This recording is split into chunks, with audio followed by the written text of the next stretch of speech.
आज के कार्यक्रम में ऑनलाइन उपस्थित उच्चतम न्यायालय के न्यायमूर्ति, रिटायर्ड न्यायमूर्ति श्रीमान रेड्डी जी, सचिव सहकारिता श्रीमान ग्यारेश कुमार जी, स्पेशल सेक्रेटरी विजय कुमार जी,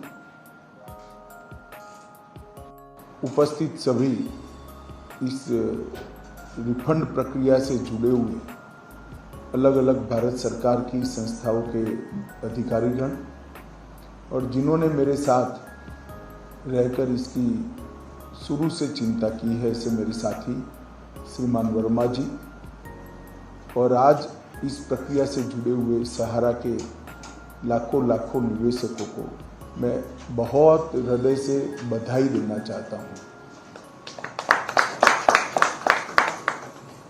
सहकारिता आंदोलन को अगर मजबूत बनाना है तो सहकारिता आंदोलन में विश्वास भी मजबूत बनाना पड़ेगा।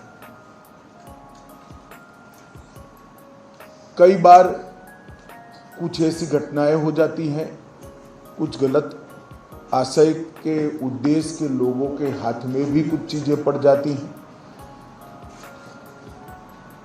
और इसके माध्यम से इस प्रकार का माहौल खड़ा होता है जो विश्वास को हिला देता है। परंतु शासन की जिम्मेदारी है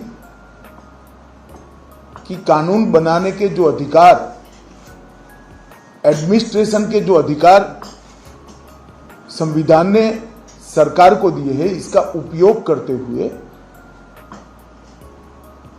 देश के हर नागरिक की जमा पूंजी को सुरक्षित करना और उसको वापस लौटाना। जब सहकारिता मंत्रालय का गठन हुआ तब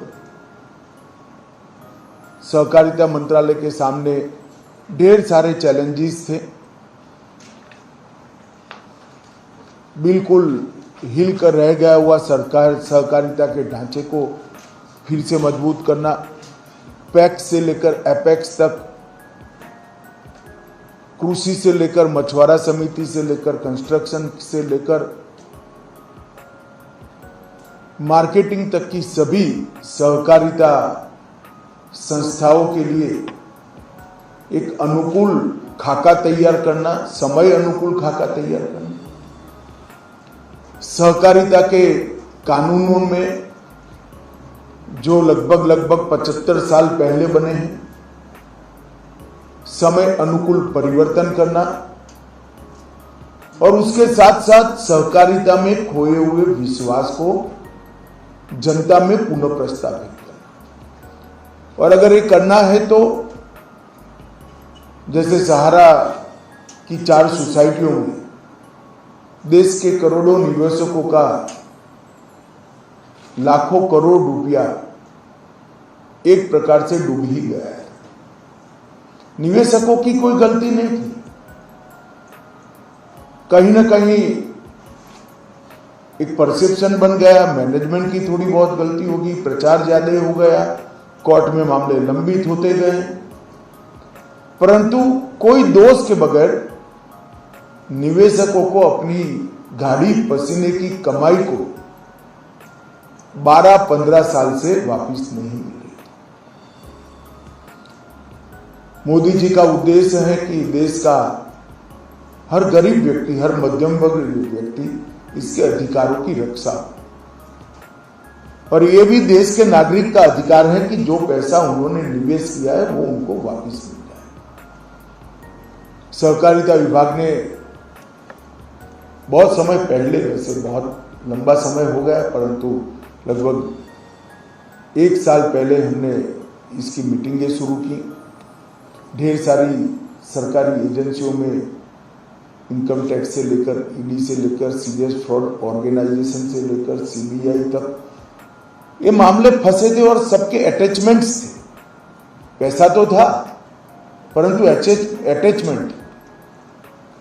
एक सरकार के सभी विभागों का मीटिंग किया गया, मीटिंग कर सभी लोगों को एक पेज पर लाने का काम हुआ और फिर सभी विभागों ने एक संयुक्त याचिका माननीय सुप्रीम कोर्ट के सामने दायर की कि हम सब सहमत हैं कि जो पूंजी जमा हुई इसमें सबसे पहला अधिकार छोटे निवेशकों का है, गरीबों का है और उनको ये पैसा मिलना चाहिए। और मैं बधाई देना चाहूंगा सुप्रीम कोर्ट के खंडपीठ को, जिसकी नेतृत्व निवर्तमान न्यायाधीश एम.आर. शाह साहब कर रहे थे। उन्होंने एक परिवर्तन लाने वाला सुप्रीम कोर्ट का फैसला दिया, जिसमें सुप्रीम कोर्ट के रिटायर्ड न्यायमूर्ति रेड्डी साहब की अध्यक्षता में एक कमेटी बनाकर पारदर्शी तरीके से ये हर नागरिक को पैसा पहुंच जाए इसकी व्यवस्था करनी। और मुझे आनंद है, मैं एक प्रकार से कहूंगा मेरा लंबा अनुभव है, कोऑपरेटिव का भी है, सरकारों में रहने का भी है। जो कमेटी बनी है उसने और भारत सरकार की जो एजेंसियां पेमेंट करने में लगी है, ये सभी ने एक रिकॉर्ड समय में अति प्रशंसनीय कामगिरी करते हुए इतने कम समय में आज सभी को पैसा वापिस मिल रहा है। ये मेरे लिए बहुत है। चाहे डिपॉजिटरी का काम करने वाले हो, चाहे ऑडिट का काम करने वाले हो, चाहे आरबीआई हो, सभी ने इस काम को प्रायोरिटी दी। रेड्डी साहब ने भी अनेक मीटिंगें करी। सहकारिता मंत्रालय का तो दायित्व है ही, हमारे सहकारिता सचिव और विजय कुमार जी दोनों ने इस चीज को बड़े इमोशनल तरीके से लिया। तो जब 4 जुलाई को रजिस्ट्रेशन पोर्टल का शुभारंभ किया गया, रेड्डी साहब भी उपस्थित थे, तब कहा था कि 45 दिन में हम पैसा दे पाएंगे।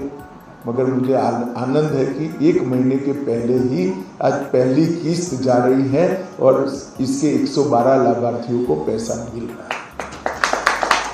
अब तक 18 लाख लोगों ने अपना रजिस्ट्रेशन करा लिया है। इसमें से 14 लाख लोगों का रजिस्ट्रेशन वैधता भी, मान्यता भी दे दी गई है और आज 112 लोगों को उनको बैंक अकाउंट में 10-10 हज़ार रुपया जमा हो रहा है। मुझे इसका हृदय से बहुत आनंद है, क्योंकि मैं बूथ से काम कर कर यहाँ तक पहुँचने वाला कार्यकर्ता हूँ।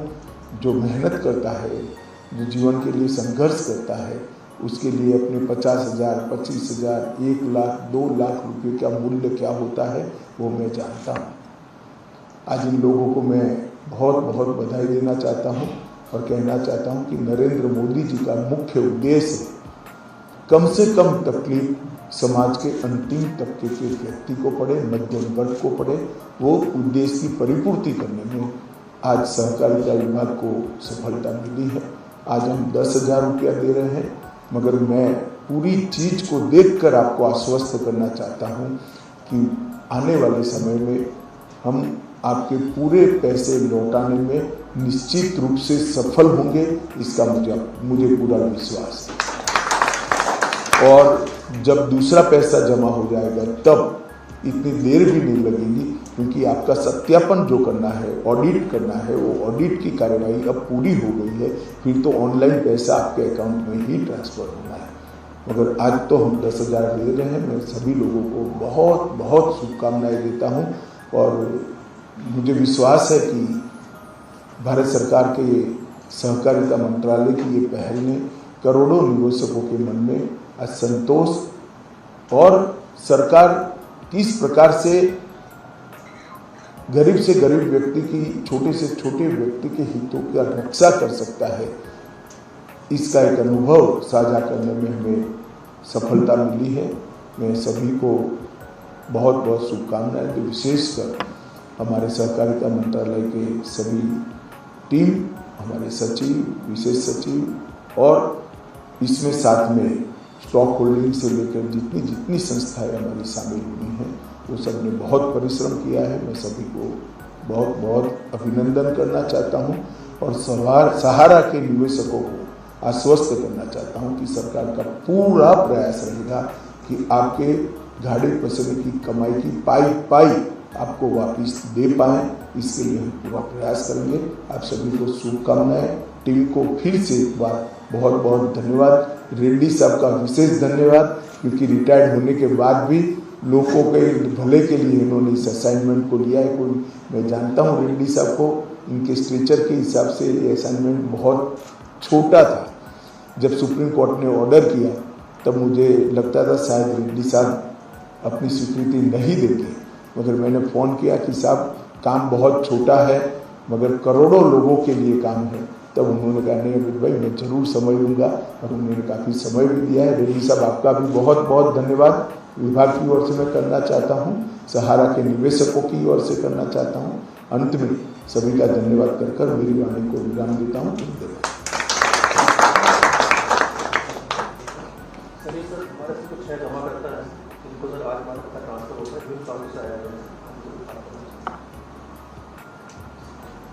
नमस्ते जी, गुर्जर जी माइक चालू कर दीजिए। मेरा नाम इंदिरा गुर्जर है, गुजरात में राज्य का नाम ही होने की रखवाली हूँ और मैं विकलांग महिला की देवी